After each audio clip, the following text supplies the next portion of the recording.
Moi, c'est Jasmine. Moi, c'est Jean-Marc. Puis notre fils a 1 mois. Il s'appelle Bellamy. Moi, je me disais que je voulais allaiter. En fait, pour moi, c'était complètement naturel de penser à l'allaitement. Pour moi, c'était clair que si elle allaitait, ça allait être meilleur pour le bébé. Puis c'est ce que moi aussi je voulais. Finalement, quand Bellamy est arrivé, c'est là que je me suis rendu compte que c'était pas autant facile ou naturel que je l'avais imaginé. Au final, je connaissais pas grand-chose, ni les positions, ni le fait que ça pouvait faire mal. Ça, je le savais pas.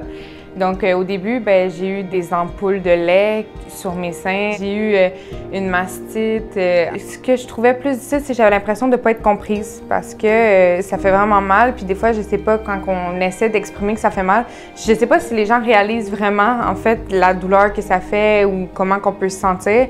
C'était dur pour moi parce que je voyais qu'elle souffrait, mais je pouvais rien faire. Je me disais dans ma tête, peut-être que je vais lui dire qu'on prenne le biberon pour qu'elle ait moins mal, parce que moi, je voulais pas qu'elle ait mal. Mais finalement, on en a discuté, puis elle a dit, on va persévérer. Je m'étais inscrite à l'organisme L'Envol. Mais aussi, on m'avait parlé du programme Holo, donc j'ai téléphoné pour savoir si je pouvais en faire partie. Puis ils m'ont proposé d'avoir une marraine d'allaitement puisque je voulais allaiter. Donc j'ai accepté, puis c'est la marraine qui m'a contactée. Bellamy. Mon bébé. Je pense que c'est important que les femmes sachent que, en fait, l'allaitement, c'est un combat au début, oui, mais que c'est quelque chose de beau qui peut facilement, en fait, être gagné comme combat. Moi, mon fils, il y a 1 mois maintenant, je suis en train de gagner mon combat, c'est rendu agréable d'allaiter.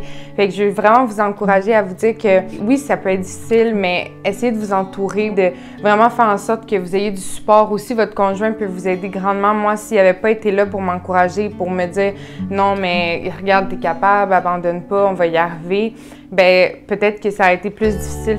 Puis sinon, c'est sûr qu'il y a d'autres alternatives. Puis vous sentez-vous jamais coupable d'avoir vos propres limites. Écoutez-vous. Puis quand c'est vraiment trop, allez chercher de l'aide. Puis les gens vont vous diriger pour faire le meilleur pour vous puis pour votre bébé.